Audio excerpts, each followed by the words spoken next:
Hello everyone, welcome back to my channel. I'm Jade Knox, also known as JK Philately. I hope you're having a fantastic day.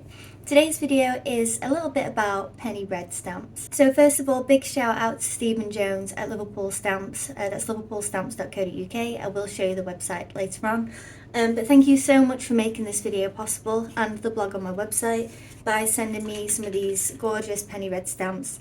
I will show you these in more detail later. You can't really see because of the ring light.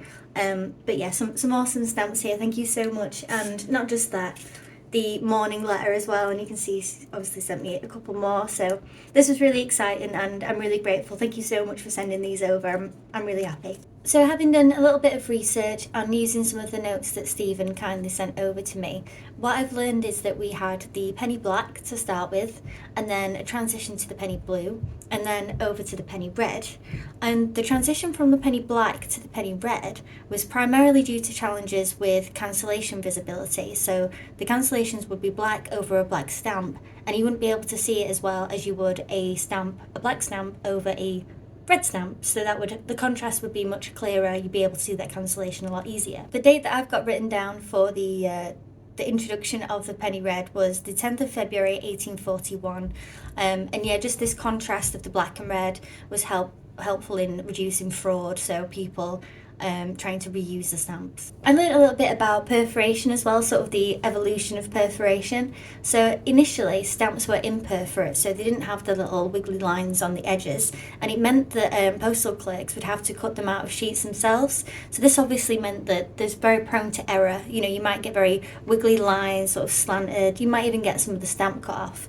And you've probably got tons in your collections where you can sort of see that they've got these very blunt edges where someone's very hastily gone in with the scissors. So to combat this situation where we've got postal clerks cutting off margins of stamps, in the 1850s, perforation was introduced, and it allowed for more sort of uniform separation of stamps. There's none of this sort of, because obviously you got to work really quickly while you're in there, so there's no more just sort of chopping away and, you know, all your margins going missing. Instead, there's a nice clean break away between the stamp sheets, which made life so much easier. So from what I've learned is there are three main types of 1D penny reds, and they're the imperforate penny red star, the perforated penny red star, and the SG43/SG44 plated penny reds. It's a bit of a mouthful, that one. So the 1D penny reds are known for their numerous die variations.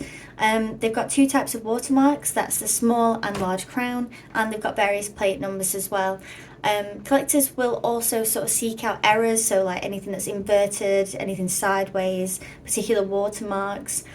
Ivory heads, that's something that came up in my research that I need to do a little bit more digging into because I'm not too sure what that is. Maybe you can just tell me, let me know in the comments what the ivory heads means, and guidelines as well. So these different things, these little, you know, special things about the stamps that make them a little bit more imperfect actually can be very collectible and increase the value and the rarity of the penny red. So some variations that might interest collectors are things like the dye variations, so when different batches of ink were used, and they can sort of go up from a gradient, a sort of whole hue of different shades of red, so like from a very dusky pink to a very pale rose red or a deep red brown. Like there's a whole colour palette just within the penny red section alone. It's quite incredible sort of the different shades that they do come in. As we mentioned before, there's the stamp's watermark, the large crown, the small crown, and this provides sort of an insight into the stamp's issuance period, so just when the stamp was issued. There's the plate numbers as well, so stamps are printed from plates numbered 1 through 225, and certain plate numbers are considered more sort of rare and more collectible than others. We've also got underprints, overprints and perfins. These were often applied to stamps sent to large businesses and served as kind of a security measure to prevent theft, and it helped track the stamps as well. Overprints also indicated tax payments by businesses, which made it easier for government officials to verify transactions. And finally, just some information about the types of cancels. So the method of cancellation provides really valuable information about a stamp's postal history. I know some people, like me, often just collect to sort of see something very aesthetic in an album, but there's so many people that I know, especially in the Sheffield Philatelic Society, who really like to get deep into the postal history, and it fascinates me as well.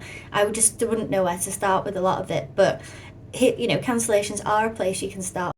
And some of the different types of cancellations are spoon cancels, which are these oval shaped marks, often containing a number, predominantly used in Ireland but also throughout the UK as well. The circular date stamp, which allegedly can be abbreviated to CDS. I'm not sure if I would just say CDS, you'd all know what I was done about. But yes, a circular date stamp, which is a circular mark displaying the town's name and date, commonly used for hand stamping mail. We've also got numerical bar cancels, which are these horizontal bars with a number in the middle, and these would indicate the specific town or region or origin. For example, 131 denotes Edinburgh and 466 represents Liverpool, which is quite nice. We can tie Liverpool back to Liverpool stamps. Blah, blah, blah, blah.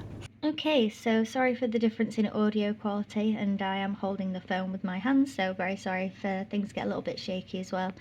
But I've seen 131. I've seen the Liverpool numerical bar cancel. So that's horizontal lines there with the number in the middle. Have we got a is this the Maltese cross? It could very well be. This does look like an ornate cross-shaped cancel. Sometimes it says mailing location on there, but no dice on that one. What else do we have? Looks like we've also got some perfins here, just where the holes are stamped in. I believe that's right. We've got an imperforate stamp here. I've got a lot to learn about identifying some of these stamps. Drop all of your knowledge in the comments. I'm really happy to learn. It's been so nice having these sent over. I had a tremendous amount of fun looking through these 1D penny reds. It's not something that I'm naturally sort of that I gravitate towards necessarily, because I kind of like the very big thematic stamps that you might have seen on my Instagram, you know, the paintings, a lot of artwork and things like that. But I'm so grateful because it means that I get to learn a little bit more about postal history, and the stamps are absolutely gorgeous as well, so I'm really glad to have them in my collection. Please, please, please visit liverpoolstamps.co.uk. It's not just the 1D penny reds on the website. You know, you got your 2D penny blues, 1D penny blacks. There's all sorts of stuff on there from like different time periods, and if Stephen's a fantastic guy. I couldn't recommend this shop enough, and he's just a great person overall.